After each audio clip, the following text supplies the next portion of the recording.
नमस्कार प्रिय दर्शकों, हमें सुख दुख कैसे मिलते, जानिए हमें दुख ही क्यों मिलते। कई बार हम बहुत उदास हो जाते हैं और उस भगवान को कोसते कि उन्होंने हमें ऐसी जिंदगी दी ही क्यों ऐसा ही मेरे से साथ होता है, मुझे ही क्यों हर बार दुख मिलता। हम उस भगवान को ही दोषी ठहरा देते कि वो गलत कर रहा है, परंतु हम यह भूल जाते कि जिस भगवान ने हमें इस दुनिया में भेजा है तो किसी खास मकसद से ही भेजा होगा, और भगवान जो भी हमारे साथ करता वो हमारे लिए सही ही होगा। क्योंकि कौन सा ऐसा पिता है जो अपने बच्चों को दुखी देखें, परंतु जब हम अपने मन के करते तो वह कर्म बन जाते और हमारे द्वारा हर एक कर्म का हिसाब किताब हमें देना पड़ेगा, और इन्हीं कर्मों के हिसाब किताब से हमें सुख दुख, रिश्ते नाते और बाकी चीजें मिलती। अब सवाल आता है कि मैंने तो कभी किसी का बुरा किया नहीं, फिर भी मुझे दुख ही मिलता। क्या भगवान से कोई गलती हो गई? तो दर्शकों, इस वीडियो को ध्यान से और अंत तक जरूर सुने। यह वीडियो बहुत ही ज्ञानवर्धक होने वाला है, और कमेंट में सच्चे दिल से जय श्री कृष्ण जरूर लिखें। दर्शकों, हम इंसानों से गलती हो सकती, परंतु उस भगवान से कोई गलती नहीं होती। हमारे सही और अच्छे कर्म करने पर भी दुख का कारण हमारे द्वारा किए गए पुराने जन्मों के कर्म है, जिनका भुगतान करने हम इस इंसानी जन्म में आए हैं।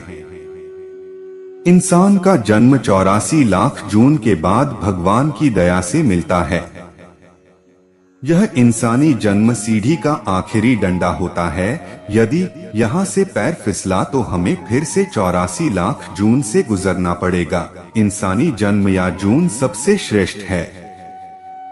अब फिर से हमारे मन में सवाल आता कि आखिरी इंसान का जन्म या जून इतनी महत्वपूर्ण क्यों है? आखिर क्यों हर कोई इस जन्म को सबसे कीमती बताता? यदि आपने शुरुआती लाइन में पढ़ा होगा तो उसमें लिखा था कि भगवान ने हमें खास मकसद से भेजा है। आखिर क्या है यह खास मकसद, तो उसका भी जिक्र आगे किया जा रहा है। जैसा कि इंसानी जन्म सर्वश्रेष्ठ है और केवल इसी को ही परमात्मा या भगवान की भक्ति करने का अवसर मिलता है। यदि इंसान इस जन्म में परमात्मा की भक्ति करता है तो वह परमात्मा से मिलने के काबिल हो जाता है, और वह जन्म मरण के इस 84 लाख योनि के जेलखाने से छूट जाता है। अब सवाल आता कि भक्ति तो हम सब करते हैं, परंतु वह उस भगवान या परमात्मा को मंजूर नहीं। आखिर ऐसा क्यों? क्योंकि हमारे द्वारा अपनाए सभी भक्ति के रास्ते हमारे ही मन के द्वारा बनाए गए तसल्ली के रास्ते हैं। अब यदि हमें सच्ची भक्ति का रास्ता जानना है तो किसके पास जाएं और किससे सच्ची भक्ति का रास्ता पूछे? क्या हम इंसान खुद यह सच्ची भक्ति का रास्ता खोज सकते? नहीं। यदि इंसान ऐसा कर सकता तो आज के समय में यह सारी दुनिया भक्ति करके परमात्मा से मिलाप कर चुका होता। सच्ची भक्ति का रास्ता तो हमें संत महात्मा ही बता सकते, क्योंकि गुरु के बिना ज्ञान नहीं होता। इसीलिए हमें सच्चे संत महात्मा से सच्ची भक्ति का रास्ता पूछना चाहिए। ऐसे संत महात्मा भक्ति का रास्ता बताने के साथ हमें परमात्मा से मिलाप करवाने तक पूरी मदद करते। अब सवाल उठता है कि मैं तो यह सब मानता नहीं और यह सब बातें झूठी होती हैं। तो संत महात्मा ही कहते हैं कि हमारे मानने या न मानने से कुछ नहीं होता, क्योंकि परमात्मा सिर्फ एक है और उससे मिलने का रास्ता भी एक ही है, जिसका रास्ता सिर्फ संत महात्मा ही बता सकते। और हर युग जन्म में एक सच्चा गुरु या संत महात्मा मौजूद होता है। भगवान कृष्ण और भगवान राम ने भी सहा है, पृथ्वी पर दुख, बिना दुख के सुख का पता चलता है। महत्व अधिकांशत लोग भूतकाल के दुख से पीड़ित होते हैं, जबकि भूतकाल जा चुका है वे उससे सबक लेने के बजाय बीते काल के दुखड़े को लेकर ही रोते रहते हैं। जिससे वर्तमान समय की शक्ति को कहते हैं।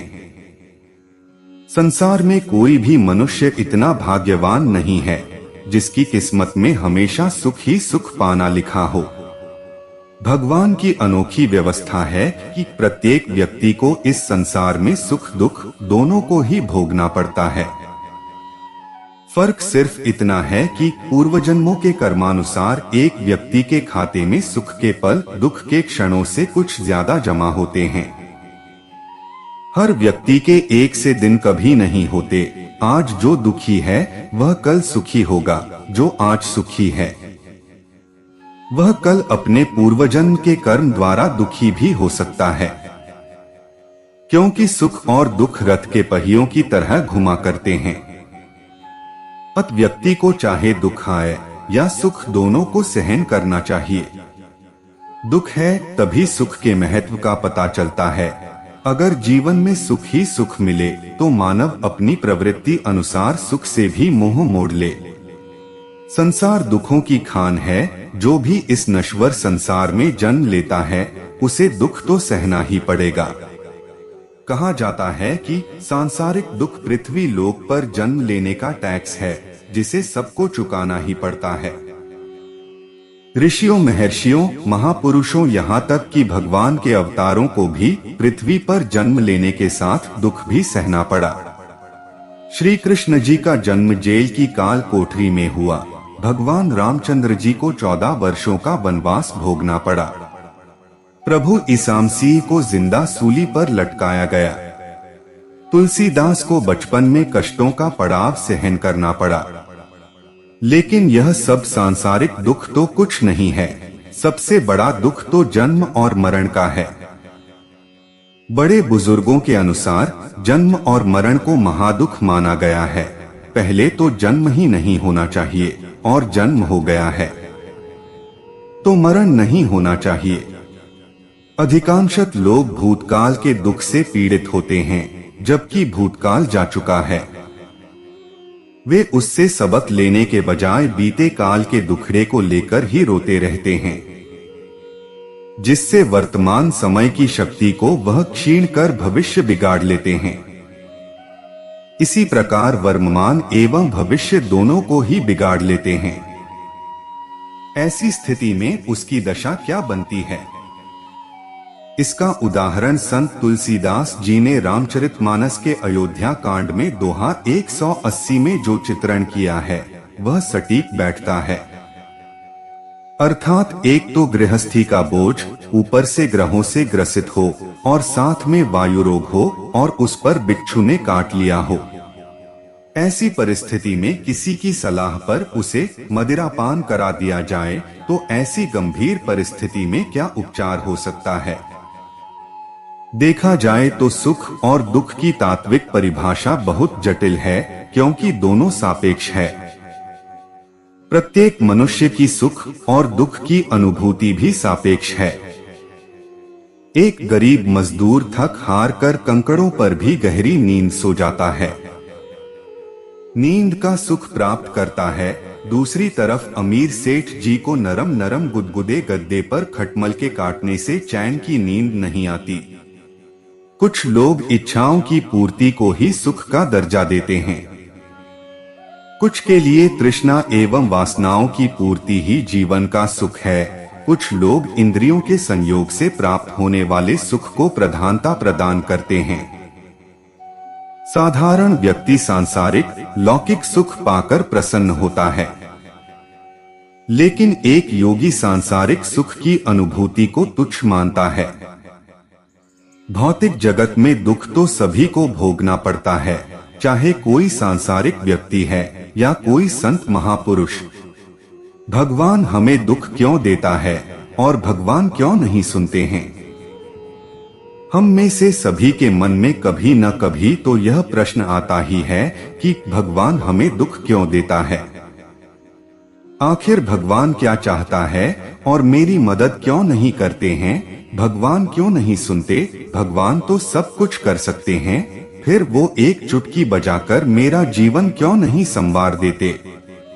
भगवान किसकी मदद करता है? क्या भगवान सबकी सुनता है? जिंदगी में इतनी कठिनाइयाँ, इतने दुख और इतनी परेशानियाँ हैं, तो फिर क्यों नहीं भगवान आकाश में प्रकट होकर या अवतार लेकर मेरी जिंदगी की समस्याओं का समाधान करते।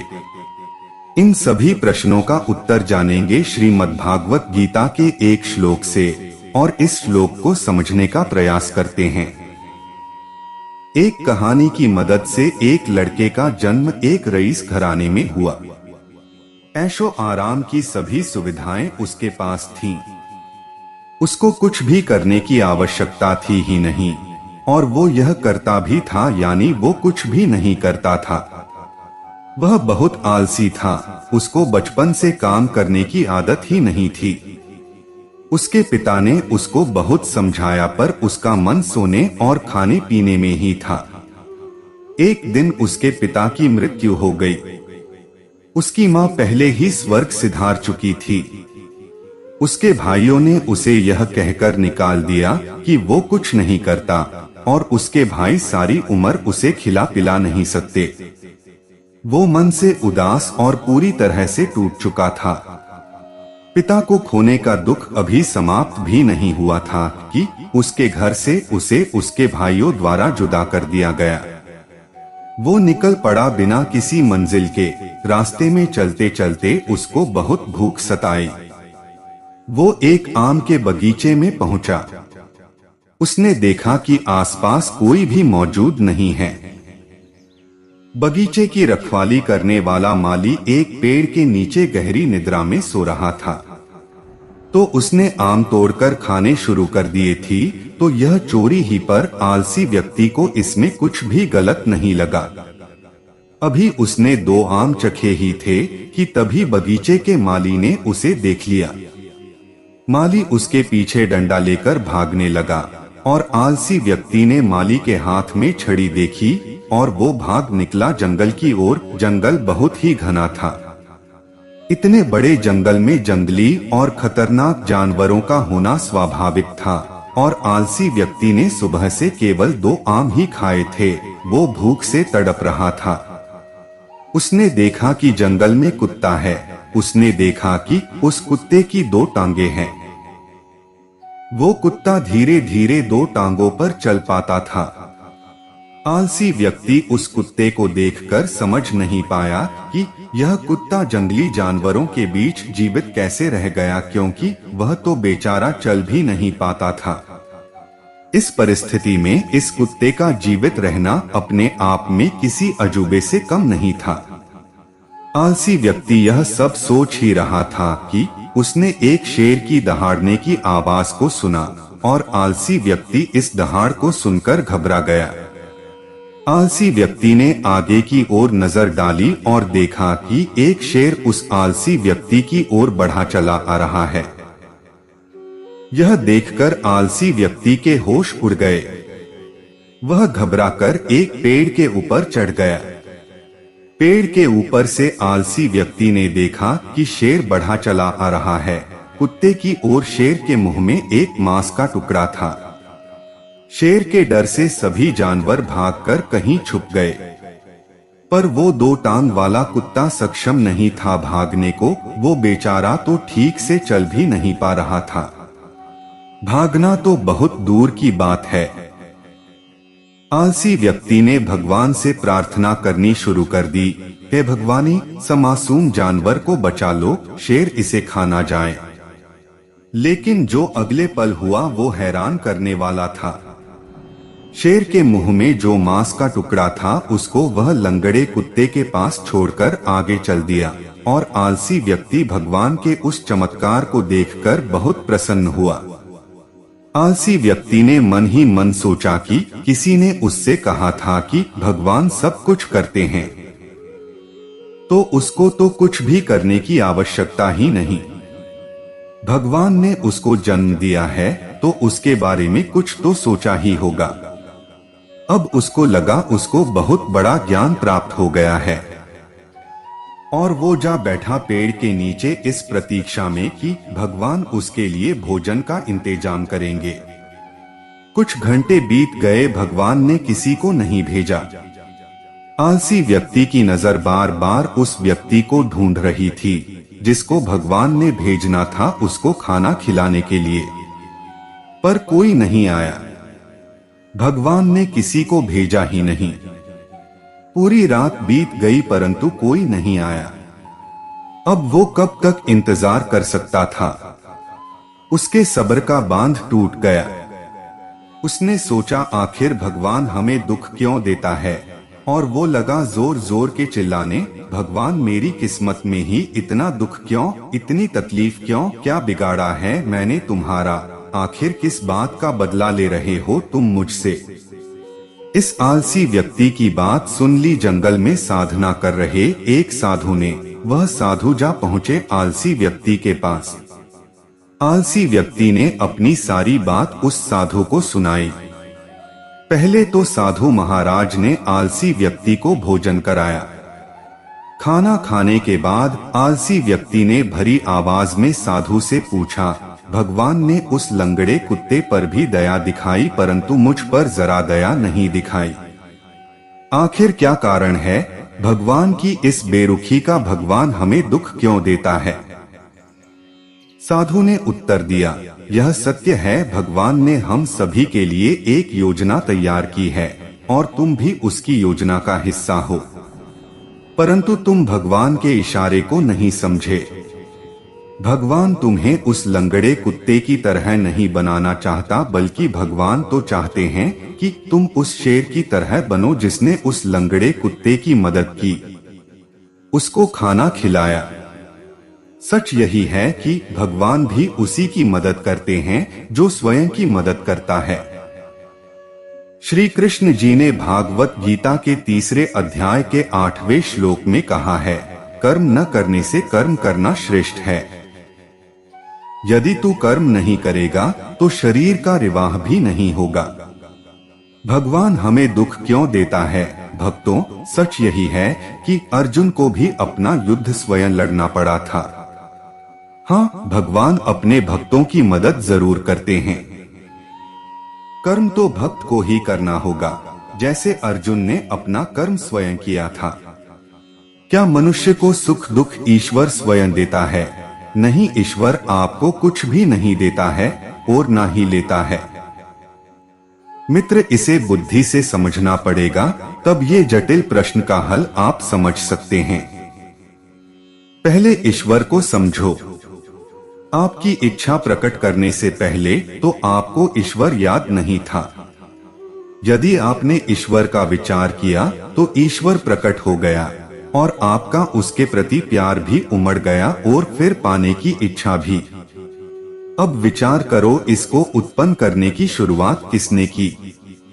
तो उसका सुख दुख का अनुभव भी प्रकट करने वाला ही करेगा।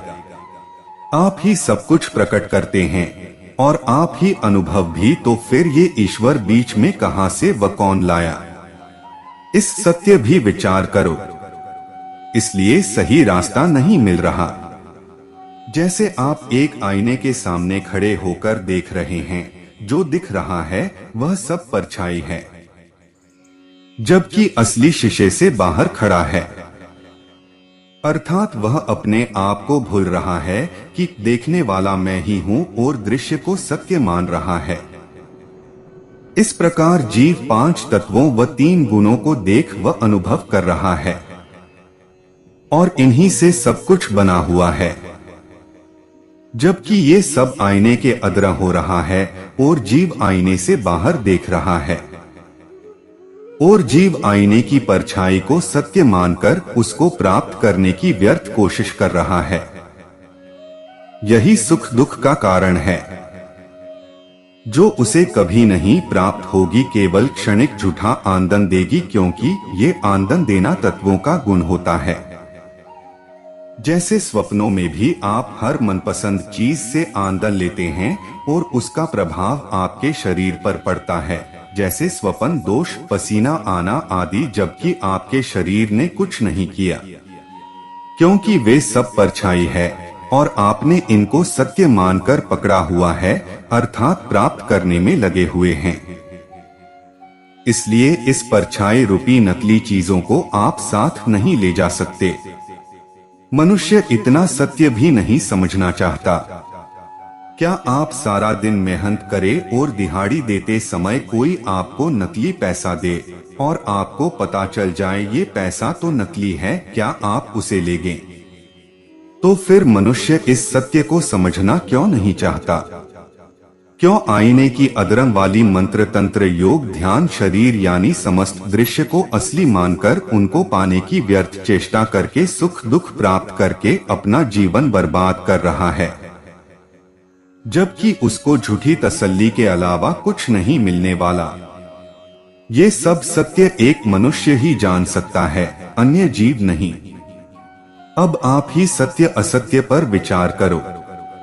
क्या मनुष्य पाखंड नहीं कर रहा है? क्या वह सब जीवों में श्रेष्ठ होते हुए भी मूर्ख नहीं बना हुआ है? केवल वह अपना असली भेद नहीं जान पा रहा कि मैं कौन हूँ, यही सबसे बड़ी व आखिरी व पहली भूल है।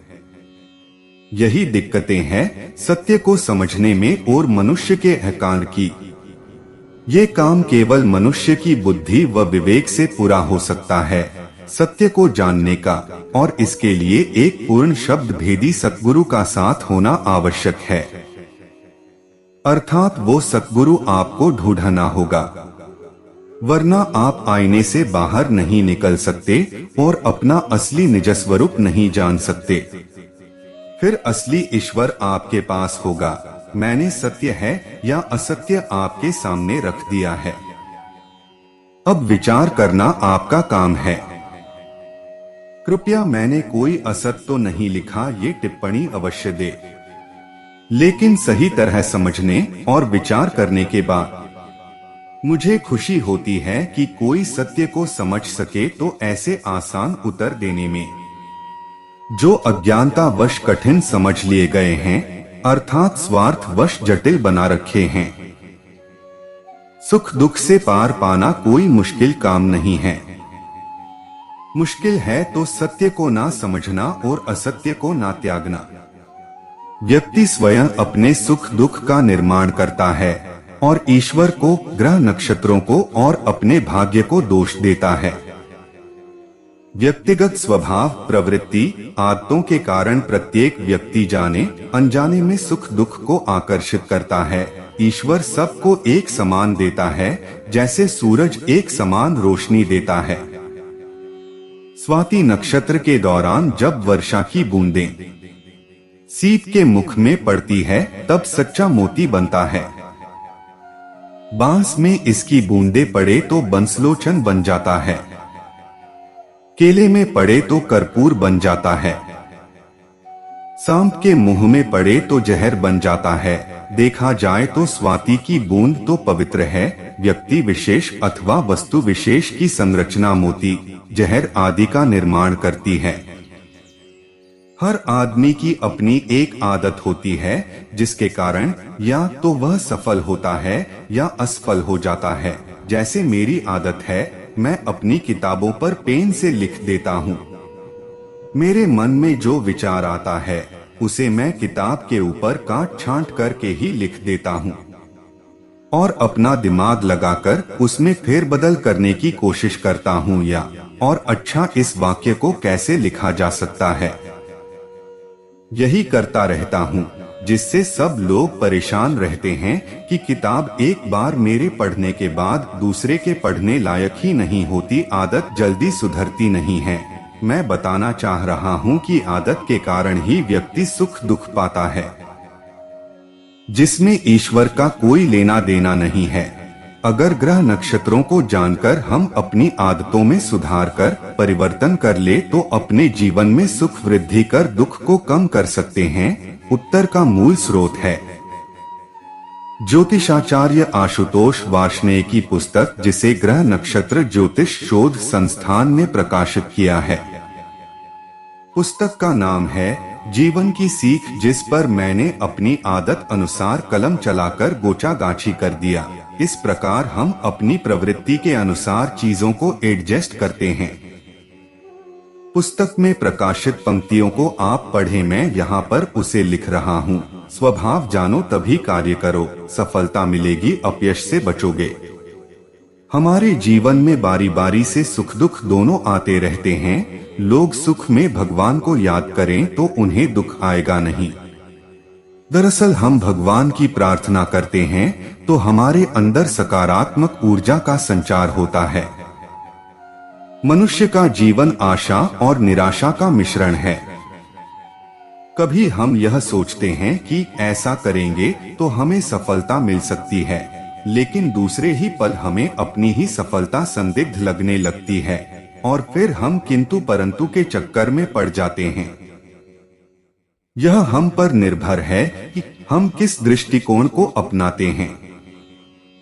यदि हम आशावान बनकर सफलता के प्रति आसक्त हैं, तो हम हर हाल में सफलता को प्राप्त करेंगे, लेकिन यदि हम निराशा के भंवर जाल में फंसकर यह चिंता करने लगेंगे कि हम सफल हो पाएंगे या नहीं, तो हमारी सफलता भी संदिग्ध हो जाएगी। हमारी हार और जीत को हमारा मन और मस्तिष्क ही तय करता है। मन के हारे हार है और मन के जीते जीत। कभी कभी जरूर ऐसा होता है कि हम पूरी उम्मीद और निष्ठा के साथ अपने लक्ष्य को प्राप्त करने के लिए कठोर परिश्रम करते हैं, लेकिन इसके बावजूद हम लक्ष्य को प्राप्त नहीं कर पाते। ऐसी स्थिति में भी हमें आशा का साथ नहीं छोड़ना चाहिए। इस स्थिति में हमें यह मानना चाहिए कि यह आवश्यक नहीं कि हर लड़ाई जीती ही जाए, बल्कि आवश्यक यह है कि हर हार से कुछ सीखा जाए। जब आप अपनी पिछली गलतियों से सबक सीखते हैं, तो आप स्वतः ही अपने लक्ष्य को अपने करीब पाते हैं। हमारे जीवन में बारी बारी से सुख दुख दोनों आते रहते हैं, लेकिन दोनों ही परिस्थितियों में हमें सहज बने रहना चाहिए। जीवन जीने की कला यही है कि जब हमारे जीवन में सुख आए तो हमें जी भर के हंस लेना चाहिए, और जब दुख आए तो उन्हें हंसी में उड़ा देना चाहिए। समय चाहे सुख वाला हो या दुख वाला, दोनों ही बीत जाते हैं। हमें सुख में अपना संयम और दुख में अपना धैर्य नहीं खोना चाहिए। जिस तरह हर रात की सुबह होती है और हर सुबह रात में परिवर्तित हो जाती है, सुख दुख के साथ भी ठीक ऐसा ही होता है। जब लोग दुख में होते हैं तो भगवान को याद करते हैं, लेकिन सुख आने पर वे भगवान को भूल जाते हैं। दुख में भगवान को सभी याद करते हैं, लेकिन सुख में कम लोग ही याद करते हैं। अगर लोग सुख में भी भगवान को याद करें तो उन्हें दुख आएगा ही नहीं। दरअसल भगवान को याद करते हुए जब हम उसकी प्रार्थना करते हैं तो हमारे अंदर सकारात्मक ऊर्जा का संचार होता है। प्रार्थना से हमें बल, विश्वास, प्रेरणा, आशा और सही मार्गदर्शन मिलता है। भगवान मुझे ही दुख क्यों देते हैं? क्या मैं ही मिला भगवान को जो पूरी दुनिया को छोड़कर मुझे ही दुख देता है?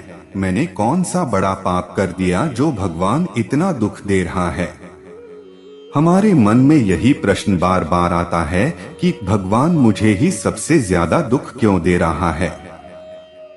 ऐसे ही बहुत सारे सवाल जब हमारे दिमाग में आता है, तब हम एक ही बात सोचते हैं कि ये दुनिया अच्छी नहीं है, ये दुनिया मेरे लिए नहीं बनी है, सब स्वार्थी लोग भरे पड़े हैं, अब मुझे जीने की इच्छा नहीं है।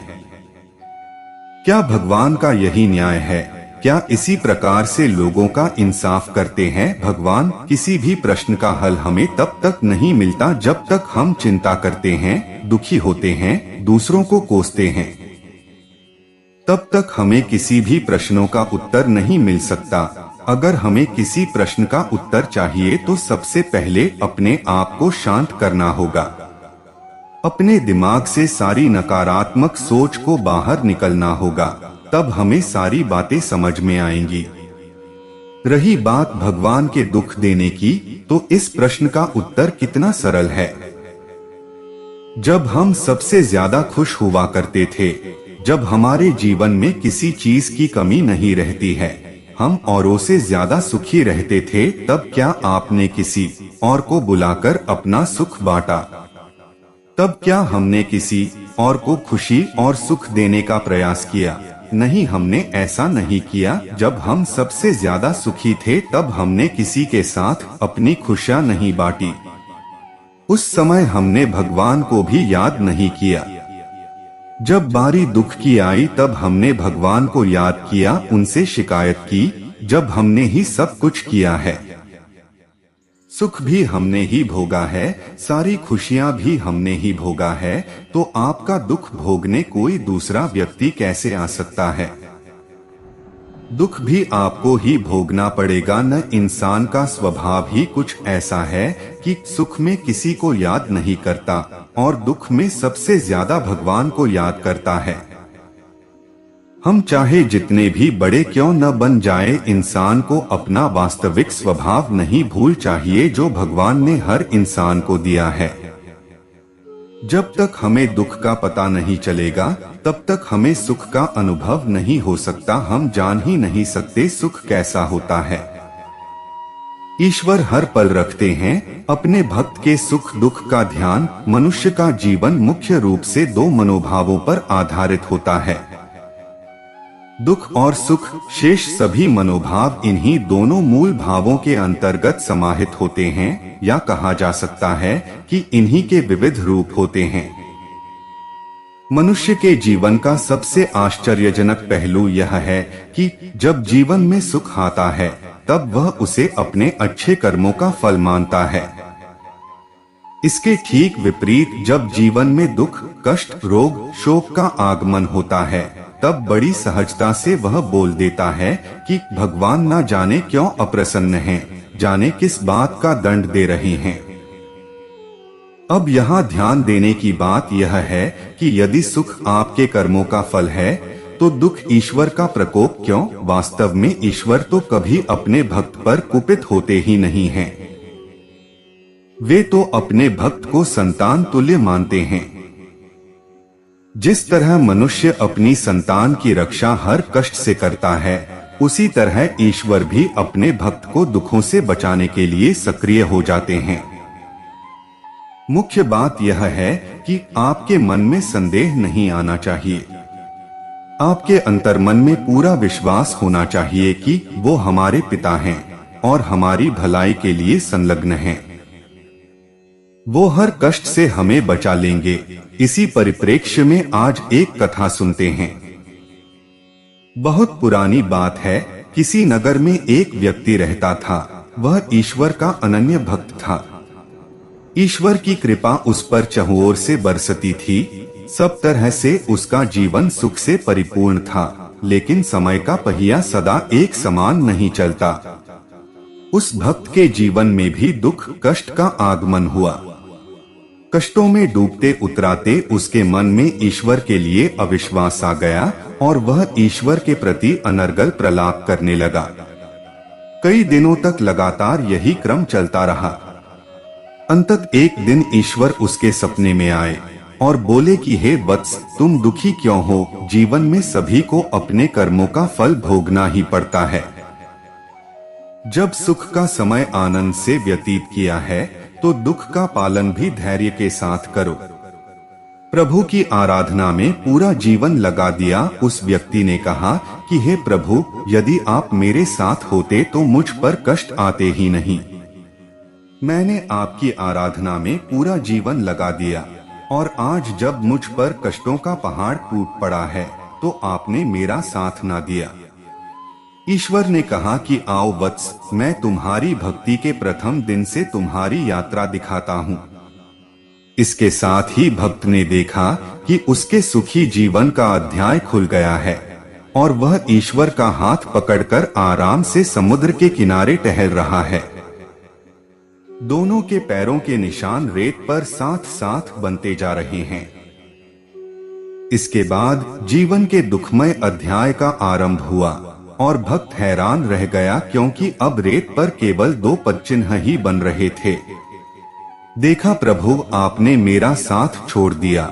इतना देखते ही भक्त आवेश में चिल्ला पड़ा कि देखा प्रभु, आपने मेरा साथ छोड़ दिया। उसकी बात पर हंसते हुए ईश्वर बोले कि हे वत्स, ध्यानपूर्वक पदचिन्हों को देखो। वास्तव में तुम जिन्हें अपने पदचिन्ह समझ रहे हो वे तो मेरे हैं। जिस दिन से तुम पर कष्ट आया है उस दिन से मैं तुम्हें अपनी गोद में उठाकर चल रहा हूँ। जीवन में आने वाले कष्ट मनुष्य के अपने कर्मों का ही फल होते हैं और हर एक को अपना कर्मफल स्वयं भुगतना पड़ता है। मैं तुम्हारे कर्मफल को बांट नहीं सकता, फिर भी तुम्हारे कष्टों को यथासंभव कम करने के लिए मैं अपनी तरफ से संपूर्ण प्रयास कर रहा हूँ। हर कष्ट दूर करता है ईश्वर की बात सुन और समझकर उस व्यक्ति को अपनी भूल का भान हो गया और उसकी आंखों से आंसू बह निकले। वह समझ गया कि ईश्वर के लिए अपने भक्त को कष्ट में देखना उतना ही पीड़ादायक है जिस तरह हम मनुष्य अपनी संतान को कष्ट में देखकर दुखी होते हैं। हम चाह कर भी अपनी संतान की पीड़ा अपने ऊपर नहीं ले पाते तो हम उसके कष्ट बांटने की भरपूर कोशिश करते हैं। ठीक इसी तरह ईश्वर भी हमारे कष्टों को कम करने के लिए हर संभव प्रयास करते हैं। दुख में याद आते हैं भगवान, सुख में नहीं। इंसान को मांगने से कुछ नहीं मिलता है, मिलता वही है जो परमात्मा चाहते हैं। लेकिन मनुष्य है कि दुख में ही भगवान को याद करता है, सुख आने पर नहीं। यह बात श्रीमद्भागवत कथा में कथावाचक संत राजीवनयन ने कही। उन्होंने आगे कहा कि सुख आए तो भगवान की दया और दुख आए तो कृपा मानकर स्वीकार करना चाहिए। संपत्ति तो सभी चाहते हैं, लेकिन विपत्ति आने पर दोष भगवान पर मढ़ देते हैं। जन्म और मृत्यु जीवन के शाश्वत सत्य हैं, लेकिन मृत्यु का भय मनुष्य को हमेशा सताते रहता है। उन्होंने कहा कि कलयुग धर्म पर टिका हुआ है। मनुष्य का स्वभाव है कि वह कभी भी संतुष्ट नहीं होता है, निरंतर मांगते रहता है। सुख को दया और दुख को कृपा मानकर स्वीकार करना चाहिए। संपत्ति की चाहत तो सभी को है, लेकिन विपत्ति की नहीं। बदल गया है आहार और व्यवहार। कथावाचक ने कहा कि कलयुग में आहार और व्यवहार बदल गया है, इसीलिए सामाजिक कुरीतियां व बुराइयां भी अपनी जड़ें जमा चुकी हैं। भजन में जब मन न लगे तो समझना चाहिए आहार सही नहीं है, इसलिए एक निश्चित दिनचर्या बनाकर इस पर अमल करना चाहिए। अपराधी को रोकना जरूरी। अपराधी को अपराध करने के बाद भी खौफ नहीं होता, इसलिए अपराध को नियंत्रित करने के लिए अपराधी को रोकना होगा। आज ऐसे लोग अपने को दबंग समझने लगे हैं। समाज में व्यक्ति कितना भी अच्छा काम कर ले नाम नहीं होता है, लेकिन बुरा काम करने वाला अपराध करके भी चर्चित हो जाता है। भगवान को देखने सजल नेत्र चाहिए। भगवान रहते हुए भी दिखाई नहीं देते हैं, वे अंदर भी हैं और बाहर भी। भगवान को देखने के लिए सजल नेत्र चाहिए। परीक्षित ही एकमात्र जीव था जिसने जन्म से पहले ही भगवान के दर्शन कर लिए। परीक्षित को मालूम था 7वें दिन मरना है, पर संसार में किसी और को नहीं मालूम कि उसकी मृत्यु कब होगी। हाँ, इतना जरूर है कि जो जन्म लिया है वह एक दिन मृत्यु को अवश्य प्राप्त करेगा, इसलिए नित दिन अपने को प्रभु के भजन में लगाना चाहिए। तो प्रिय दर्शकों, उम्मीद करता हूँ कि आपको वीडियो पसंद आया होगा और आप हमारे चैनल पर नए हो तो वीडियो को लाइक और चैनल को सब्सक्राइब जरूर करें। आपके एक लाइक से ही हमें प्रेरणा मिलती है और हम मोटिवेट होते हैं। धन्यवाद।